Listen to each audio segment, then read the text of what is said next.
Moon Jae-won had built an empire on reading people. 20 years in this world taught him to spot lies, desperation, ambition.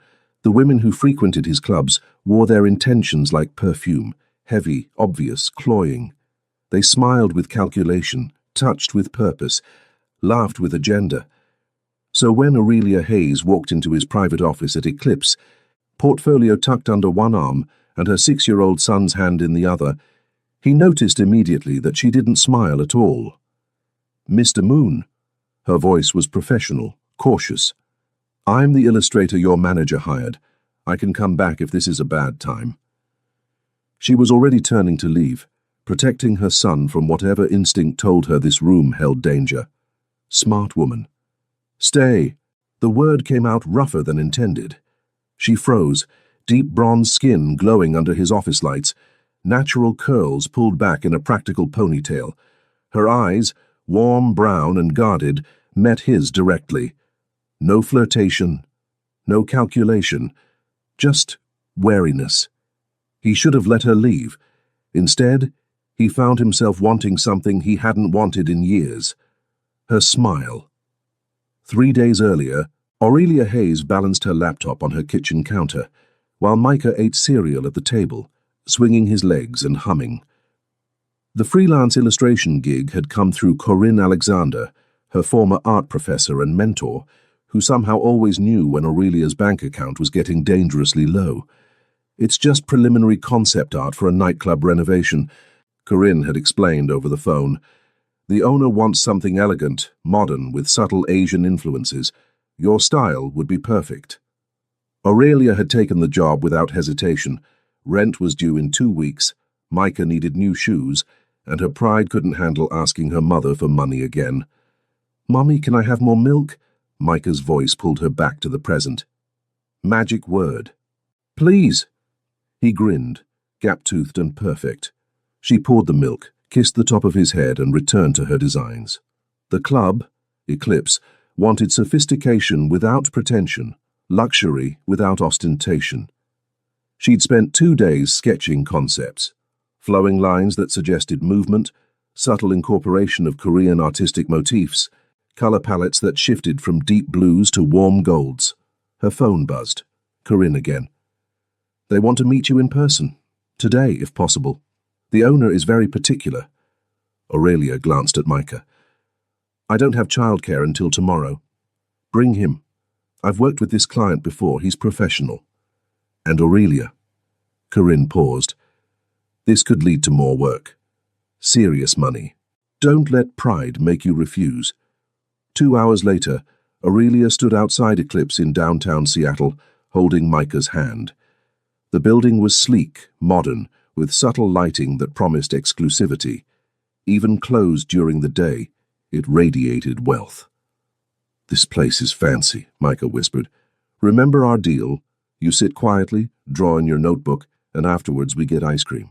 "Double scoop?" "Don't push it."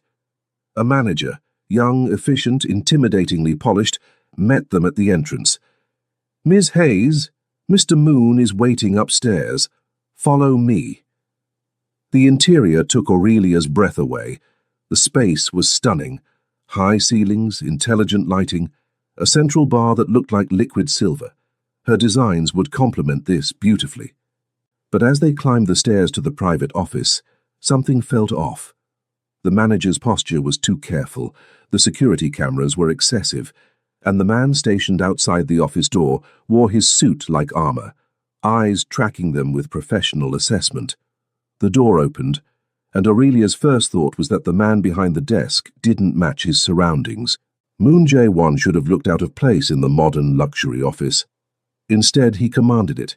He was younger than she expected, mid-30s maybe, with sharp features and dark eyes that seemed to catalogue every detail.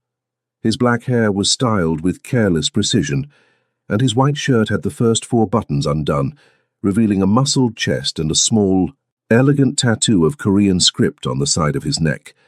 He was looking at his phone when they entered, and didn't glance up immediately. "Mr. Moon?" Aurelia kept her voice professional. "I'm the illustrator your manager hired. I can come back if this is a bad time." Those dark eyes lifted. and the intensity in them made her take an involuntary step back, hand tightening on Micah's. "Stay!" His voice was deep, controlled, with the barest hint of an accent. Something in his tone made her instincts scream to leave, but Corinne's words echoed. Serious money, Micah's shoes, rent. "This is my son, Micah. I hope that's not a problem. He'll be quiet." For the first time, Jaewon's expression shifted, something almost like approval flickering across his features. "It's not a problem. There's a sitting area by the window, he can draw there." Micah, bless him, was already pulling out his colored pencils, completely unaware of the tension crackling through the room. Aurelia set up her portfolio on the conference table, aware of Jaewon's gaze tracking her movements. Most clients browsed social media or took calls during presentations. He gave her his complete attention, and it was unnerving. "I've prepared 3 concept directions," she began, spreading the illustrations across the table. "The first emphasizes fluidity and movement. You'll notice the lines suggest water, which ties to your club's name. The second incorporates traditional Korean artistic elements but modernized. The third is more minimalist, focused on negative space and shadow." She talked through each design, explaining her choices, the color theory, the psychological impact. He listened without interrupting, occasionally leaning closer to examine details. "You're self-taught?" he asked when she finished. "I have a degree in fine arts, but most of my commercial technique is self-taught. Yes, how did you—" "Your style," he gestured to the second design. "Formal training is visible here in the composition, but your line work, that's instinctive, untamed." It was the most perceptive critique anyone had ever given her work. "The second one," he decided. "But I want you to expand it, not just for the main room, for the entire club. VIP areas, private rooms, the exterior signage, everything." Aurelia's mind raced, calculating timeline and payment. "That's significantly more work than the initial project scope. I'll pay significantly more." He named a figure that made her briefly forget how to breathe. "That's very generous." "It's what the work is worth." He pulled out a business card, wrote something on the back. "This is my private number. Send me your contract terms tonight. I want to start immediately." She took the card carefully as if it might burn her. "I'll need to work from home most days. I have childcare limitations." "That's fine. You'll need to come here for measurements and consultations, but remote work is acceptable." His gaze shifted past her to where Micah was drawing. "What's he making?" Aurelia turned. Micah had drawn what appeared to be a dragon made entirely of stars. Space dragons are his current obsession. "May I see it?" Before she could answer, Micah hopped up and brought the drawing over, completely fearless. "It's Cosmos. He protects astronauts." Jaewon studied the drawing with the same intensity he'd given her professional work. "The proportions are good. You have your mother's eye for detail." Micah beamed, and Aurelia felt something uncomfortable twist in her chest. This man, this stranger who wore danger like cologne, was being genuinely kind to her son. "We should go," she said abruptly. "I'll send those terms tonight." "Miss Hayes." He stood, and she realized he was tall, 6 feet easily, with a presence that filled the room. "I have a question." She waited, wary. "Are you afraid of me?" The directness shocked her into honesty. "I don't know you well enough to be afraid, but my instincts are telling me you're not just a nightclub owner." Something flickered in his eyes, respect maybe, or surprise. "Your instincts are excellent, but you and your son are safe here, you have my word. Why would we need your word on our safety if you're just a businessman?" He smiled then, and it transformed his face from intimidating to devastating. "You're very direct. I have a son to protect. I can't afford not to be." "Then let me be direct too." He moved closer, but stopped at a respectful distance. "I am not just a nightclub owner. My business involves hard complications, but I keep those complications away from innocent people. You will work here, create your art, and nothing in my world will touch you or your son. That's not a promise, it's a guarantee. She should have walked away. Every rational cell in her brain screamed to refuse the job, take Micah, and never look back. Instead, she heard herself say, "I'll send the contract tonight." As they left, she didn't see the way Jae-won watched her go, his expression thoughtful. Or the way So Hyun-seok, his head of security, stepped into the office and quietly said, "Boss, Wei Chen's people were spotted 3 blocks from here yesterday. He's making moves." "Handle it," Jae-won replied, still looking at the space where Aurelia had stood. "And Hyun-seok? Make sure Miss Hayes and her son have security whenever they're traveling to or from Eclipse. Discreet. She doesn't need to know. You're that interested in the artist?" Jae-won picked up the small sketch Micah had left behind, the space dragon. "Just make sure they're safe." Aurelia spent the next week working 16-hour days, dividing time between digital illustrations at home and on-site consultations at Eclipse. True to his word, Jae-won kept their interactions professional. But there was something in the way he looked at her work, genuine appreciation that had nothing to do with attraction and everything to do with respect for her talent. "This is extraordinary," Yu Hua-young, his cousin and business consultant, said during one presentation. The elegant Korean woman studied Aurelia's designs with a critical eye. "You've captured something essential. My cousin has excellent taste." "Speaking of your cousin," Aurelia ventured carefully, "he mentioned complications in his business. Should I be concerned about taking this job?" Hua-young's expression shifted, assessing, deciding how much to reveal. "Jae-won operates in grey areas, but he has rules. One of them is that civilians stay protected. If he's given you his word, you can trust it absolutely."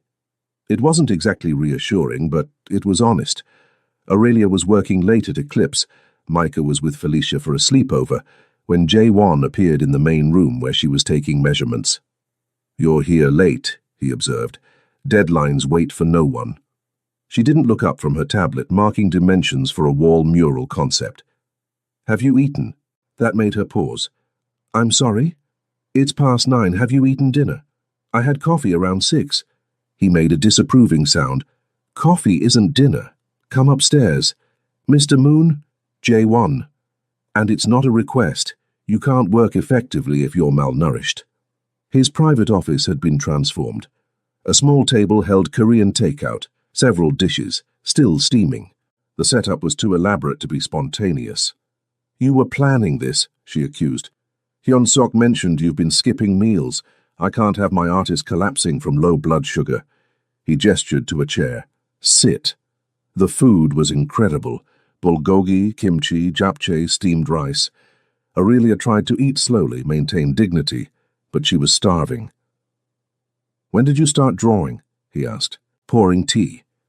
"I was 7. My dad left, my mom worked double shifts. Drawing kept me quiet and out of trouble." "Your father?" "Hasn't been in the picture since I was 8. She met his gaze directly. "Micah's father, either. Apparently I have terrible taste in men. Or you're strong enough not to need them."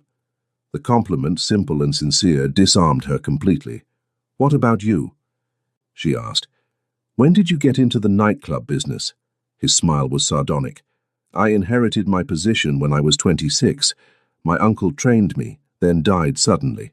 I've been managing the family business ever since." Family business. The way he said it confirmed everything she'd suspected. "Organized crime," she stated flatly. "Gray areas," he corrected. "We operate entertainment venues, provide security services, facilitate certain business transactions." "And the complications you mentioned? Territorial disputes? Rival organizations who think Seattle has room for expansion?" His expression darkened. "One rival in particular has been making aggressive moves lately. Should I be worried?" "No. I keep my business away from innocents. You're safe. You keep saying that, but you also keep hiring me for projects that require me to be here in your space, surrounded by your world." He set down his teacup carefully. "Would you like the truth?" "Always. I could hire any designer in Seattle, many who'd charge less than you." His dark eyes held hers. "But when you walked into my office, you didn't smile at me. Every other woman who enters this building smiles. Calculated, purposeful smiles designed to get my attention. You looked at me like I was a potential threat to your son. I found that refreshing. So you hired me because I didn't flirt with you? I hired you because your work is exceptional. I keep finding excuses for consultations because I'm curious about the woman who sees through pretense and says exactly what she thinks. Aurelia's heart was doing complicated things in her chest. I'm not here for complications, J1. I have a son, a career I'm building, and no space for drama. I know. He stood, creating distance, which is why I'll keep this professional. But I wanted you to know you fascinate me, not as a conquest, as a person. She should have left it there. Instead, she heard herself ask, "Do I ever smile?" Once. When Micah showed me his space dragon, your whole face transformed. I've been waiting to see it again. The admission hung between them, vulnerable and dangerous. Aurelia gathered her things quickly. I should go. Thank you for dinner. Let Hyun Seok drive you home, it's late. I can take an Uber. Aurelia. The way he said her name stopped her cold. Let me do this small thing, please. She agreed, mostly because arguing seemed more intimate than accepting. In the car, So Hyun Seok drove in professional silence until they were halfway to her apartment. Then he spoke quietly. He's a good man, better than this world deserves. You're loyal to him. He saved my life when I was 17. I'd die for him. Hyun Seok glanced at her in the rearview mirror. But I've never seen him look at anyone the way he looks at you. Whatever this is, it matters to him. That makes it matter to me. I'm not sure that's reassuring. It should be. When something matters to J1, he protects it with everything he has. You and your son? You're already protected, whether you accept his interest or not. Later, lying in bed, Aurelia couldn't stop thinking about the way J1 had said her name. The respect in his voice when he'd called her work extraordinary, the gentleness he'd shown Micah. She was in trouble, the kind of trouble that didn't end well. But when she finally fell asleep, she dreamed of dark eyes and careful smiles, and for the first time in years she wasn't afraid. The shift happened gradually, then all at once. Aurelia spent more time at Eclipse, and J1 found reasons to be wherever she was working. Their conversations deepened. She learned about his childhood in Seoul, his immigration at 15, the weight of inheriting an organization he'd never asked to lead. He learned about her struggles with single motherhood, her determination to build something stable for Micah, her secret dream of having her own gallery someday. "You should," he said one afternoon while she painted a mural in the VIP lounge. "Open a gallery. Your work deserves recognition. Galleries require capital I don't have. I could invest—" "No." She turned to face him, paintbrush still in hand. "I appreciate the offer, but I need to build this myself. No shortcuts, no wealthy benefactors, just me and my work." He smiled, a real smile, not the careful one he showed the world. "You're stubborn." "I'm independent. There's a difference." "There is. And it's one of the things I admire most about you." The moment stretched, charged with something neither acknowledged. It was Micah who broke the careful distance they'd maintained. Aurelia had brought him to Eclipse on a Saturday. Felicia had a work emergency and Corinne was out of town. She'd planned to work quickly while Micah drew in J1's office, which had become his favorite spot. But when she went to check on him, she found J1 sitting cross-legged on the floor, helping Micah build an elaborate Lego spaceship. "The stabilizers need to be symmetrical," J1 was explaining patiently. "Otherwise, the ship won't be balanced." "Like this?" Micah adjusted pieces carefully. "Perfect. You're a natural engineer." Aurelia leaned against the doorframe, watching. J1 looked completely different like this, relaxed, almost boyish, thoroughly engaged with a 6-year-old's imagination. "Mommy!" Micah spotted her. "Mr. Moon knows everything about spaceships." "Does he now?" J1 glanced up, and the expression on his face when he saw her, unguarded, genuinely happy, stole her breath. I had a very thorough space phase as a child, he admitted. He's cool, Micah declared with 6-year-old certainty. Can he come to my birthday party? Aurelia's heart stopped. Micah, Mr. Moon is very busy. When's your birthday? Jaewon asked. 2 weeks. I'm turning 7. We're having cake and Mommy's making her special mac and cheese, and we're watching space movies. Sounds perfect. I'd be honored to attend. Really? Micah's face lit up like Christmas morning. Really? Jaewon's eyes found Aurelia's. If your mother approves. She should say no, should maintain boundaries, should protect her son from getting attached to a man whose world was built on danger. But Micah was beaming and Jaewon was looking at her with such careful hope, and she was so tired of being alone. One condition, she said. No expensive gifts, just show up as yourself. Something shifted in Jaewon's expression. Gratitude mixed with something deeper. Deal. The night of Micah's party, Jaewon arrived exactly on time, wearing jeans and a simple black sweater, the most casual she'd ever seen him. He brought one modestly wrapped gift and a genuine smile.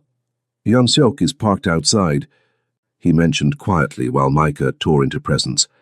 Just precautionary. There's been increased activity from Wei Chen lately. Should I be worried? I won't let anything touch you, either of you. The party was small.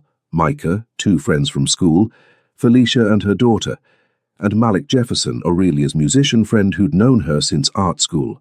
Malik raised an eyebrow at Jaewon's presence, but said nothing, though his protective glance at Aurelia spoke volumes. Jaewon fit in seamlessly.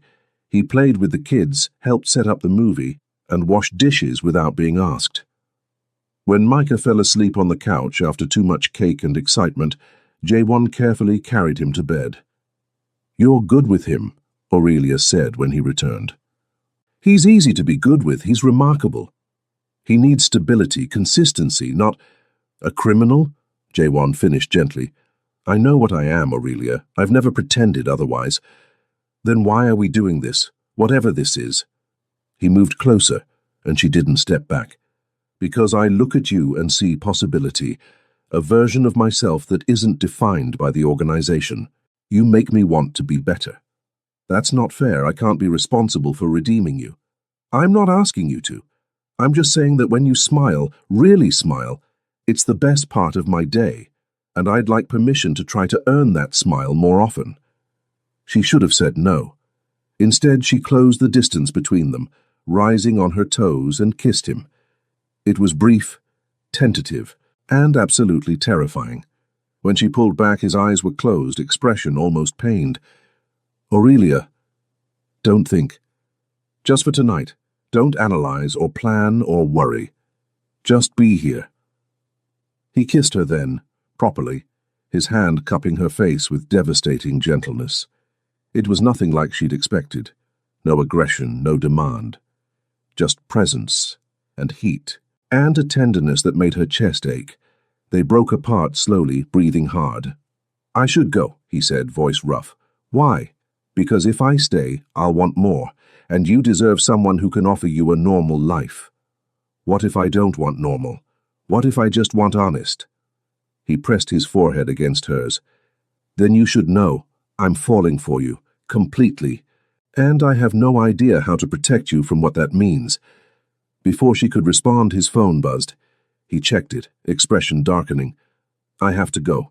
Problem at the docks. Be careful. Always am. He kissed her once more, quick and sweet. Lock the door behind me.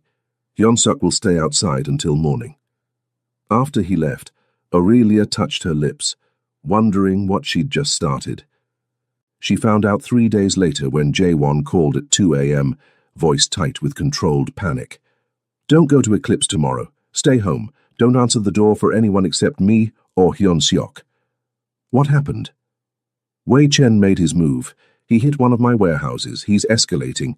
Jaewon, I'll explain everything. Just promise me you'll stay safe, she promised, heart racing. But Wei Chen wasn't interested in warehouses. He was interested in leverage, and he'd just learned about Aurelia Hayes. The explosion happened at 3:47 a.m. Aurelia woke to car alarms and sirens, stumbled to her window, and saw flames engulfing the coffee shop 3 buildings down. Not her building, but close, too close. Her phone rang immediately. J1. "Are you hurt?" His voice was razor-sharp with fear. "We're fine. What? Pack a bag. You and Micah. Hyun-seok is 2 minutes away. You're coming to my home. I can't just—" "Aurelia." The raw emotion in his voice stopped her. "Please. Wei Chen is targeting anyone connected to me. He knows about you. I can't protect you from your apartment." She packed in 5 minutes, woke a confused Micah, and was in Hyun-seok's car before her hands stopped shaking. Jaewon's home was a penthouse in downtown Seattle, modern, secure, beautiful. He met them at the private elevator, taking in their faces with visible relief. "I'm sorry," he said immediately. "I never should have let you get close. This is my fault." "What exactly is this?"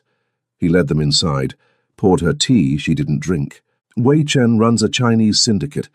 He's been trying to take over Seattle's underground for 2 years. I've blocked every move. Now he's hitting my businesses, my people.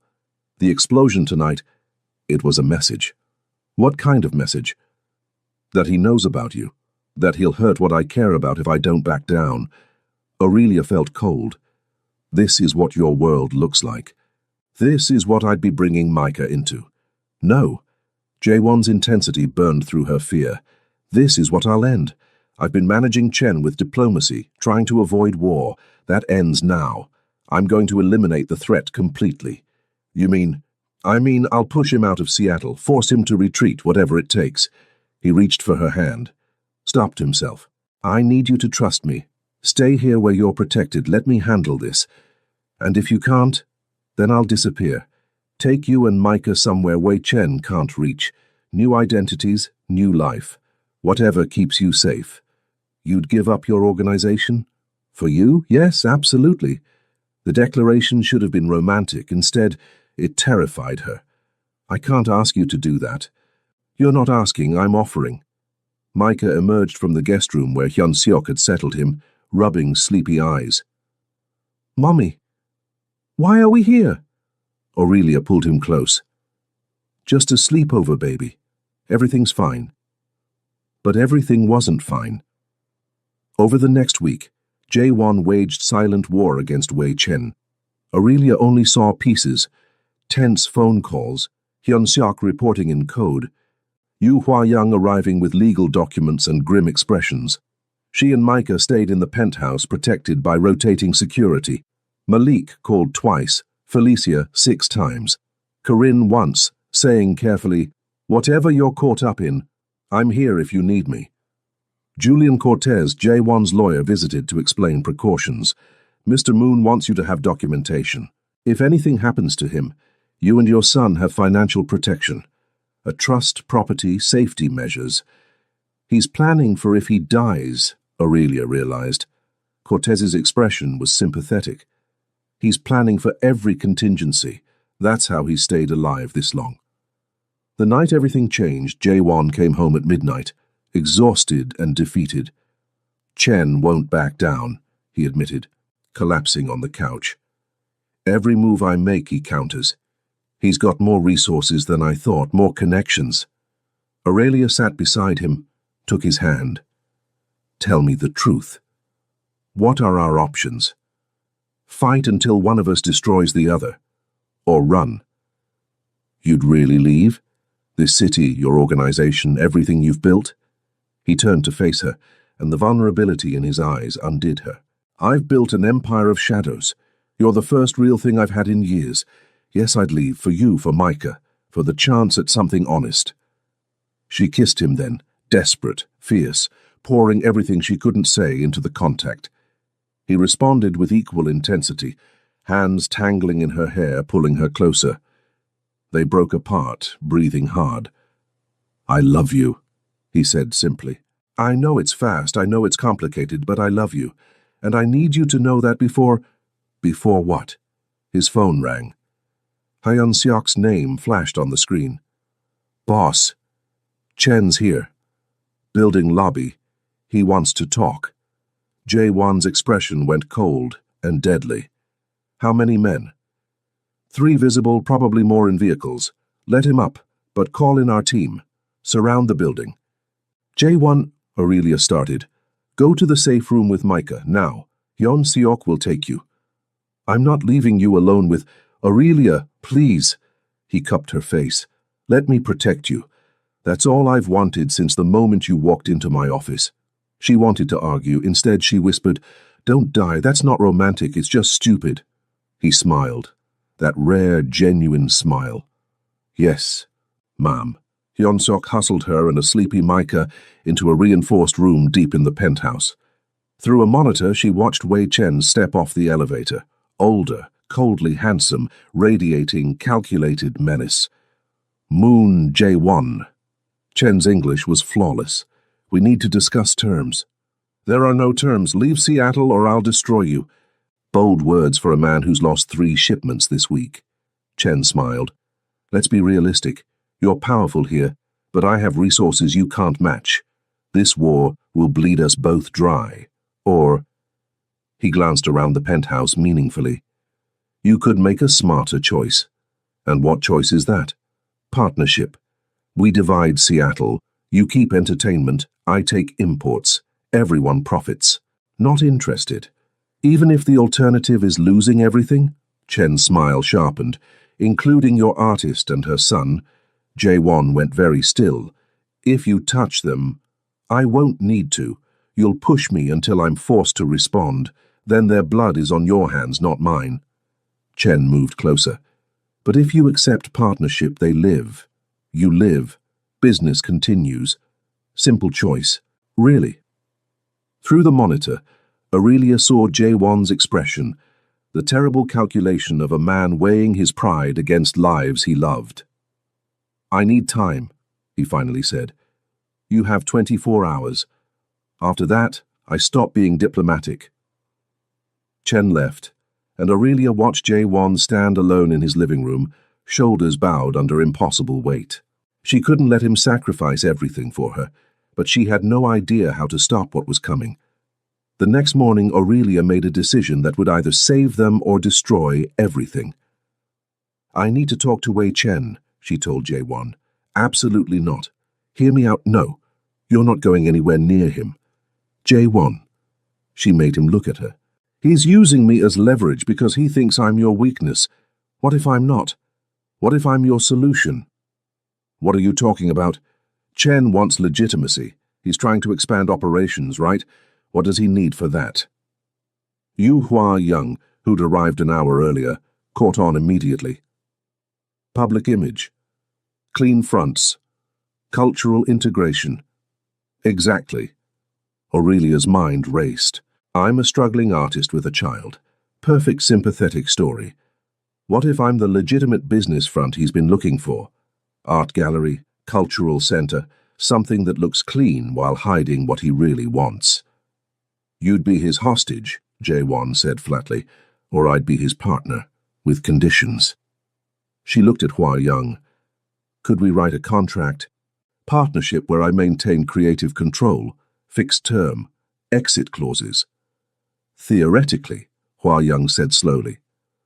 But why would Chen agree? Because I bring him something valuable, plausible deniability and social credibility, and because the alternative is war with Jae-won, which Chen can't win. He absolutely can win, Jae-won interjected. No, he can't. You're too smart, too connected here. He'll lose eventually. This way everyone wins. Jae-won was shaking his head. I won't let you put yourself in danger. It's not your choice. It's mine. She softened. You said you'd do anything to protect me. Let me protect you too. Let me protect what we're building. 6 hours later, Aurelia sat across from Wei Chen in a neutral location, Julian Cortez's law office, with Hyun Seok and 2 of Chen's security standing guard. Ms. Hayes, Chen studied her with interest. You requested this meeting. I have a proposition. You want expansion in Seattle without constant conflict with Moon Jae-won. I need funding for a legitimate business. We help each other. She laid out the plan, art gallery and cultural center, with Chen as silent investor, fixed-term partnership with clear boundaries. She'd provide legitimate front. He'd provide capital and connections. Interesting. Chen leaned back. But why would I trust you? You're obviously involved with Moon. I'm involved with my son's future. Right now, that future is endangered by your conflict with Jaewon. This solves that problem. She met his gaze steadily. You get what you want. Legitimate presence in Seattle's arts community, social credibility, clean business front. I get what I want. Security for my son and the career I'm building. Jaewon gets what he wants. Me and Micah safe, his territory protected. And if I simply take what I want, force Moon to give ground, you'd win eventually, maybe, but the cost would be enormous, and you'd still need legitimate fronts. This is smarter. Chen was quiet for a long moment. Then he smiled, and Aurelia saw why he'd risen to power, pure, calculated intelligence. You're quite remarkable, Miss Hayes. I see why Moon is fascinated. Very well. 3-year partnership with exit clauses favoring you after year 2. I provide capital and connections. You provide the business and public face. Moon stays in his territory, I stay in mine. Clean boundaries. One more condition, Aurelia added. My son and I remain completely separate from anything illegal. If your activities ever touch us, the partnership ends immediately. Agreed. Julian, draw up the contracts. When Aurelia returned to Jaewon's penthouse, he was pacing like a caged animal. He pulled her into his arms the moment she entered, holding her so tightly she could barely breathe. Never do that again, he said into her hair. It worked. Chen agreed. 3-year partnership, clean terms, boundaries respected. He pulled back to search her face. You traded yourself for peace. I traded nothing. I got exactly what I wanted. A gallery, funding, security, and I ended a war that would have destroyed you. She touched his face gently. This is me choosing you. Both of us, building something together. That's not sacrifice. That's partnership. Aurelia, I love you too, she interrupted. I've been too scared to say it, but I do. I love that you're gentle with my son, that you respect my work, that you'd give up everything for us. I love that you make me feel safe and challenged and seen. So yes, I negotiated with a crime lord to protect the man I love. And I'd do it again. He kissed her then, deep and desperate and full of promise. I'll make this work, he swore against her lips. Chen will honor the agreement or I'll destroy him. The gallery will succeed. You and Micah will have the life you deserve. We'll have the life we build, together. Micah wandered out, rubbing his eyes. Are we done with the sleepover? I miss my room. They both laughed, tension breaking. Jaewon scooped Micah up. Ready to go home, little astronaut? Yeah, but can you come visit? I want to show you my new space station. Any time, Jaewon promised, meeting Aurelia's eyes over Micah's head. Any time at all. 18 months later. The Hayes Moon Gallery opened on a perfect Seattle morning, crisp air, clear skies, and a line of people waiting to enter. Aurelia stood in the center of her dream, watching visitors admire the work of emerging artists she'd carefully curated. The Times Review is excellent, Yu Huayang announced, phone in hand. They're calling it the most exciting new cultural space in the Pacific Northwest. Did they mention the investors? Aurelia asked carefully. Barely. You're the story. Single mother builds inclusive art platform, provides opportunities for marginalized artists. It's perfect. Wei Chen had kept his word. His involvement remained invisible, his investment untraceable to anything illegal. And, as promised, after 2 years, Aurelia had bought him out completely. The gallery was entirely hers now. Well, almost entirely. Your silent partner would like a word, Felicia said with a knowing smile, gesturing to the office. Jaewon was studying the wall where Aurelia had hung the first illustration she'd ever created for Eclipse, the one that started everything. Remember when you brought Micah to my office? He asked when she entered. You mean when I was terrified you were a dangerous criminal? I was a dangerous criminal. I'm reformed now. Running 3 legitimate nightclubs and investing in art galleries. Very reformed. He turned, and the love in his eyes still stole her breath. I never answered your question. What question? In Eclipse that first week. You asked if I ever smiled. I've been smiling for 18 months straight because of you. She moved into his arms, perfect fit after months of practice. Micah wants to know if you're coming to dinner. Apparently you promised to help build the Millennium Falcon. 8,000 pieces of Lego, I'm committed. He kissed her temple. How's our other project coming? Aurelia pressed his hand to her still flat stomach. 8 weeks, still early but strong heartbeat. His expression transformed, joy and wonder and fierce protectiveness. A baby. We're having a baby. We are. Micah's thrilled to be a big brother, though he insists the baby has to like space. Obviously mandatory. J1 knelt, pressed a kiss to her stomach. Hello, little one. Your mother is extraordinary, your brother is remarkable, and I promise to be worthy of being your father. You already are, Aurelia said softly. He stood, pulled her close. You know what the best part of my day is?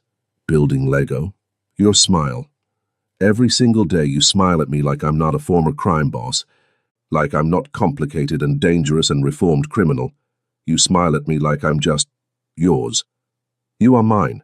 Reformed, complicated, perfect for us. She kissed him slowly. Now come on. We have a gallery opening, then dinner with an 8-year-old who will absolutely dominate conversation with space facts. Wouldn't miss it. As they returned to the gallery floor, Aurelia caught her reflection in the glass doors, radiant, successful, in love, building the life she'd always wanted. Micah ran up, grabbing J1's hand to show him something, and the three of them stood there together, perfect in their imperfection. Every woman had tried to get Moon J1's attention with calculated smiles and purposeful charm. But Aurelia Hayes had captured his heart simply by being herself, strong, stubborn, brilliant, and brave enough to love a dangerous man who'd become good for her, and that made all the difference. This story teaches us that true love isn't about perfection. It's about seeing someone's complete truth and choosing them anyway. Aurelia didn't fall for J1 despite his dangerous past. She fell for the man beneath the armor, the one who was gentle with her son and respected her independence. J1 didn't want Aurelia because she flirted or flattered. He loved her because she challenged him to be better while accepting who he was. More importantly, the story shows that strength comes in many forms. Aurelia's courage wasn't in changing J1 or being rescued by him. It was in building her own solutions, protecting what mattered, and refusing to compromise her values even when afraid. Real partnership means supporting each other's growth while maintaining your own identity. Finally, we learn that redemption is always possible for those willing to make genuine change. J1 didn't just promise to be better. He transformed his life, stepped away from criminal activity, and built something legitimate. Sometimes loving someone means becoming worthy of their love, not through grand gestures, but through consistent daily choices to be the person they believe you can be.